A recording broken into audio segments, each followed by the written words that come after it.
നമസ്കാരം. പ്രവാസി മലയാളിയിലേക്ക് സ്വാഗതം. UAE ഉൾപ്പെടെയുള്ള രാഷ്ട്രങ്ങൾ കാലത്തിനൊത്ത് മാറ്റം കൈക്കൊണ്ടിട്ടും ഇന്നും ഏവർക്കും ആശ്ചര്യമായിരുന്നു സൗദി എന്ന രാഷ്ട്രത്തെ. ഇവിടെയുള്ള നിബന്ധനകൾ ചെറുതൊന്നുമല്ല, പ്രവാസികൾക്കറിയാവുന്ന കാര്യമാണ്. ഇടയ്ക്കിടെ ഇവിടെ മതകാര്യ പോലീസ് റോന്തു ചുറ്റും. ഇസ്ലാമിക നിയമങ്ങൾക്ക് വിരുദ്ധമായി ആരെങ്കിലും പ്രവർത്തിക്കുന്നുണ്ടോ, ബാങ്ക് വിളിച്ച ശേഷവും കടകൾ തുറന്നിരിപ്പുണ്ടോ, സംഗീത പരിപാടികൾ സംഘടിപ്പിക്കുന്നുണ്ടോ, വസ്ത്രധാരണത്തിലെ നിബന്ധനകൾ പാലിക്കുന്നുണ്ടോ എന്നെല്ലാം പരിശോധിക്കുകയാണ് ഇവരുടെ ദൗത്യമെന്നത്. ഇതുകൂടാതെ ശാസനയും താക്കീതും പിഴയുമെല്ലാം അച്ചടക്ക നടപടികളുടെ ഭാഗമായി ഉണ്ടാകുന്നതുമാണ്. എന്നാൽ പറഞ്ഞു വന്നത് 5 വർഷം മുമ്പുള്ള സൗദി അറേബ്യയെക്കുറിച്ചായിരുന്നു. ഇന്ന് സൗദി പൂർണ്ണമായും മാറിയിരിക്കുന്നു. നൃത്തവും സംഗീത ഷോകളുമെല്ലാം ഇന്ന് സൗദിയിൽ നടക്കും. ഫിലിം ഫെസ്റ്റിവൽ സംഘടിപ്പിക്കാൻ തുടങ്ങി. സ്ത്രീകൾക്കും ഇത്തരം പരിപാടികളിൽ പങ്കെടുക്കാനും അനുമതിയുണ്ട്. അതായത് കഴിഞ്ഞ ദിവസം സൗദിയിൽ നടന്ന നൃത്തോത്സവമാണ് മാധ്യമങ്ങളിൽ ചർച്ചയായി മാറിയത്. ആഘോഷത്തിന്റെ രാവായിരുന്നു സൗദിയിലെ യുവജനങ്ങൾക്ക് കാണേണ്ടി വന്നത്. അവർ ആടിയും പാടിയും സമയം ചിലവഴിച്ചു. ബാങ്ക് വിളിക്കുന്നവരെ സംഗീതം തുടർന്നു. എന്നാൽ ബാങ്ക് വിളിച്ചപ്പോൾ പെട്ടെന്ന് എല്ലാം നിർത്തി.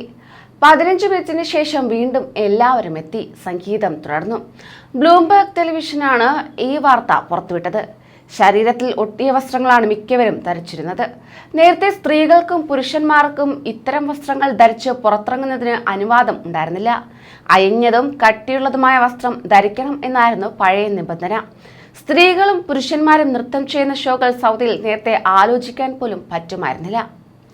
അതേസമയം സൽമാൻ രാജാവിന്റെ മകൻ മുഹമ്മദ് ബിൻ സൽമാനാണ് പുതിയ പരിഷ്കാരങ്ങൾക്ക് ചുക്കാൻ പിടിക്കുന്നതെന്ന് മാധ്യമങ്ങൾ റിപ്പോർട്ട് ചെയ്യുന്നു.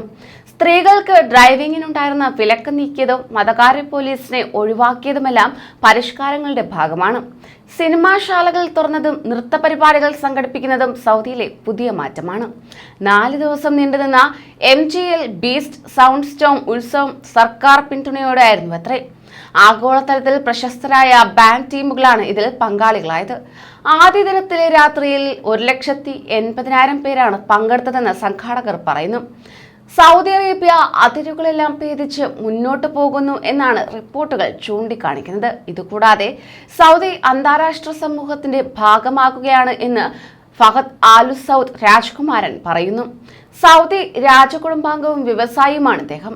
പാരമ്പര്യ സൗദി വേഷമായിരുന്നില്ല അദ്ദേഹം ധരിച്ചിരുന്നത്.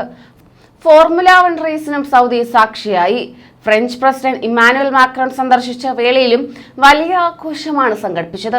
അടുത്തിടെ ജിദ്ദയിൽ അന്താരാഷ്ട്ര ഫിലിം ഫെസ്റ്റിവൽ സംഘടിപ്പിച്ചിരുന്നു.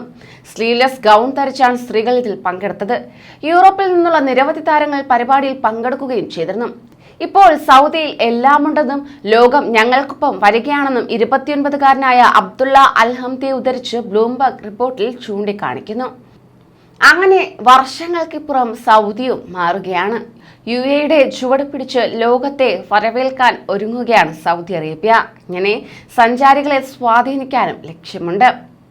നിയോം സിറ്റിയെല്ലാം ഇതിന്റെ ഭാഗം തന്നെയാണ്. കൂടുതൽ പ്രവാസി വാർത്തകൾക്കായി ഈ ചാനൽ സബ്സ്ക്രൈബ് ചെയ്യൂ.